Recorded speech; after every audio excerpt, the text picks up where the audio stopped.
हिलना मत। भाई साहब, मैं मेरे पास सिर्फ $500 है।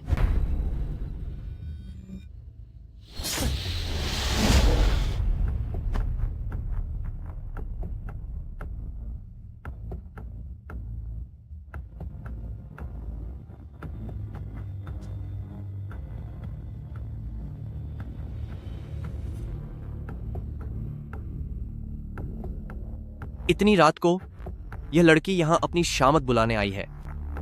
वह यहाँ क्या कर रही है? मैं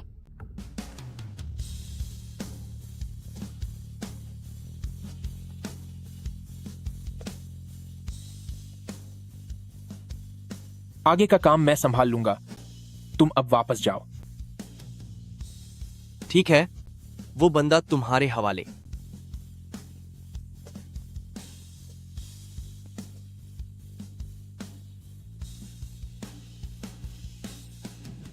लॉर्ड हे, बगल में एक गड्ढा तैयार है। लाओ है, इसे पूरी तरह खत्म कर देना। ध्यान रखना कि बाद में कोई सबूत न मिले। लड़की तो काफी काम की लग रही है। क्या तुम नादान हो? प्लीज मुझे जाने दो। मैं किसी से कुछ नहीं कहूंगी। एंसेसेटन, मैंने पूछा, क्या तुम नादान हो? हाँ। अभी तक गई नहीं? क्या तू यहाँ काले भाई का काम देखना चाहती है? हिम्मत नहीं है, आप जारी रखिए।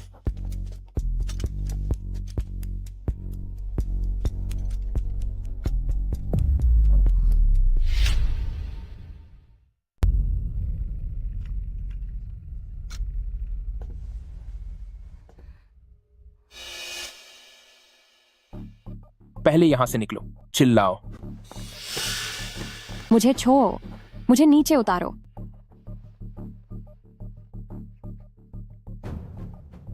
अगर मैं यहां न होता तो आज तू खत्म हो जाती। मैंने भी नहीं सोचा था कि तुम यहां मिलोगे। इतनी रात को इस सुनसान जगह पर क्या कर रही हो? मैं अनाथालय वापस जा रही हूँ। बस वहां तक सीधे नहीं जाती, इसलिए थोड़ा पैदल चलना पड़ता है। आज अंकल वांग के पैर में चोट लग गई थी, इसीलिए वो मुझे लेने नहीं आए। अगले कुछ दिनों तक हॉस्टल और क्लिनिक के अलावा कहीं भी मत जाना। अपना बाहर निकलना कम कर दो। वे अपना काम खत्म करके चले जाएंगे। तुम कोई बुरे इंसान नहीं हो। आखिर क्यों? तुम इस तरह का काम क्यों करते हो? तुम्हें कैसे लगता है कि मैं बुरा इंसान नहीं हूं? तुमने 2 बार मेरी जान बचाई है। इसका मतलब है कि तुम दिल के बुरे नहीं हो। क्या तुम कोई और काम नहीं कर सकते? अगर तुम पखे गए तो तुम्हारे घर वालों को बहुत दुख होगा। भैया, अब मुझे ये इलाज नहीं करवाना। मेरी खातिर अब दोबारा चोरी मत करना। अगर कहीं तुम पखे गए तो।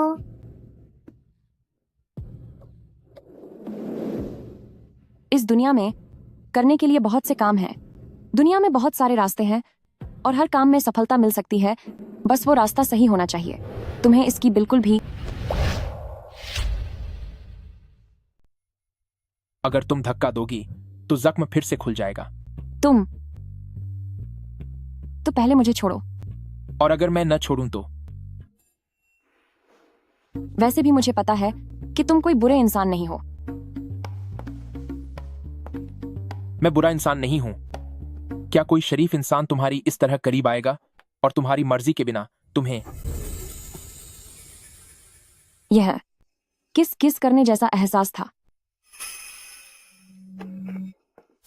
तुमने मुझे धक्का क्यों नहीं दिया? बस जिज्ञासा थी। निंगनान, क्या तुमने कभी किसी आदमी को किस नहीं किया? क्योंकि पहले कभी नहीं किया, इसीलिए तो जिज्ञासा थी। अगर अभी मैं नहीं रुकता तो तुम मुझे कहां तक जाने देती? लेकिन तुम रुक गए, इसीलिए तुम आगे नहीं बढ़ोगे। मेरा पहले एक भाई था, वह बिल्कुल तुम्हारी तरह था, बोलने में बहुत सख्त, पर उसने कभी मुझे नुकसान नहीं पहुंचाया। तुम उसकी तरह काफी मिलते जुलते हो। तो क्या तुम मुझे उसकी जगह देख रही हो? पहली बार जब मैं क्लिनिक में तुमसे मिली थी तब मुझे लगा था कि तुम्हारे अंदर अंगसिन की झलक है। जिस दिन मैं तुम्हारी पट्टी कर रही थी तब मैं सोच रही थी कि वह बड़ा होकर कैसा दिखता होगा। उसके कंधे और सीना, क्या वह भी बिल्कुल तुम्हारी तरह होते? यह एहसास बड़ा अजीब है। अजीब कैसे?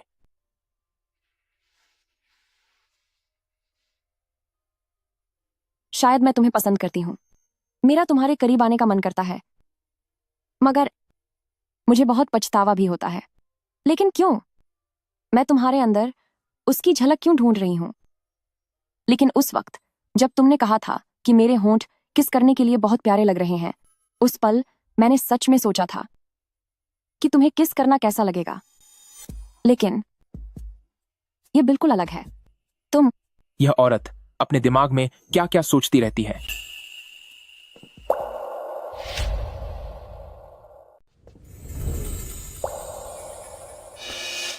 ये औरत, लगता है इसका दिमाग खराब हो गया है।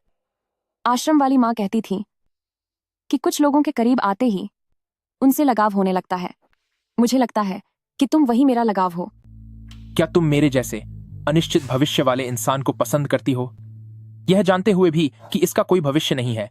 क्या तुम फिर भी जारी रखना चाहती हो? पर जब तक कोशिश नहीं की तो कैसे पता चलेगा कि कोई नतीजा नहीं निकलेगा? क्या जाने वाला वापस आ सकता है? नहीं। तो जब जानती हो कि यह मुमकिन नहीं, तो इसे आगे क्यों बढ़ाना?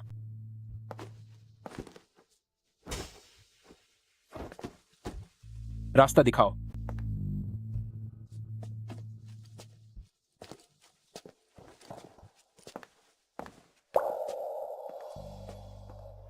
वे सब तुम्हें लॉर्ड हे बुलाते हैं। क्या मैं भी तुम्हें इसी नाम से बुला सकती हूँ? तुम्हारी मर्जी। तो क्या तुम मुझे बता सकते हो कि तुम्हारा नाम क्या है? कोई नाम नहीं है। सामने देखो।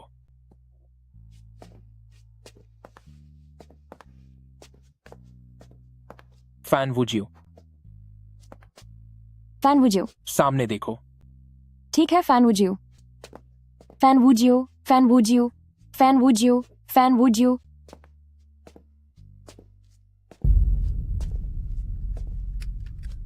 अभी तक गए नहीं? चला गया। पर यह नाटक देखे बिना कैसे जाता? हमारे लॉर्ड है ने आधी रात को एक औरत को कंधे पर उठाकर जंगलों में ले आए। तुम्हें 10-15 सालों से जानता हूं, पर ऐसा पहली बार देखा है।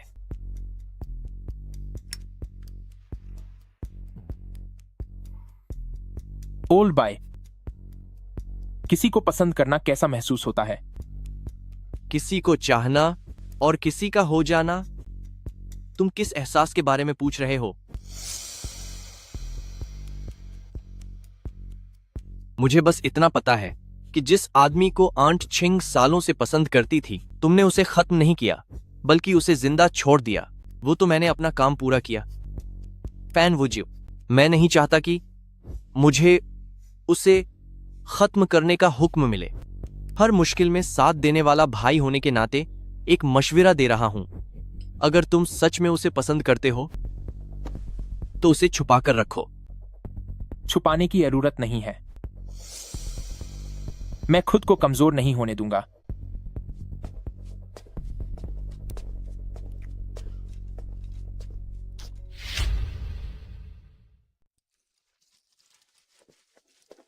आराम से। तुम्हें हर महीने अपनी आधी से ज्यादा तनख्वाह मुझे देने की जरूरत नहीं है। तुम्हें खुद पर ध्यान देना चाहिए। जाकर अपने लिए कुछ कपड़े, मेकअप और बैग खरीद लिया करो। आपने ही तो मुझे पाल पोस कर बड़ा किया है, तो जाहिर है कि मैं आपका ख्याल रखूंगी। मैं सारा श्रेय खुद नहीं ले सकती। तुम अपने भाई एनेशिन की वजह से आज ऐसी हो। उसने तुम्हारी छोटी बड़ी हर जरूरत का ख्याल रखा और तुम्हें संभाल कर बड़ा किया है।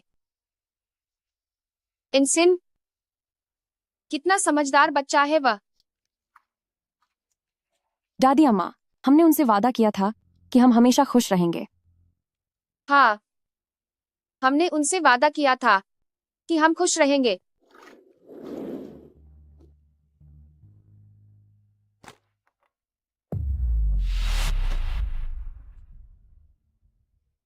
दादी अम्मा, साइन कर दीजिए।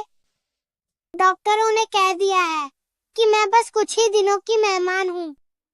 अगर आप साइन कर देंगे तो बहुत सारे पैसे मिलेंगे, जिससे छोटे भाई बहनों के लिए नए कपड़े आ सकेंगे। अनसिन,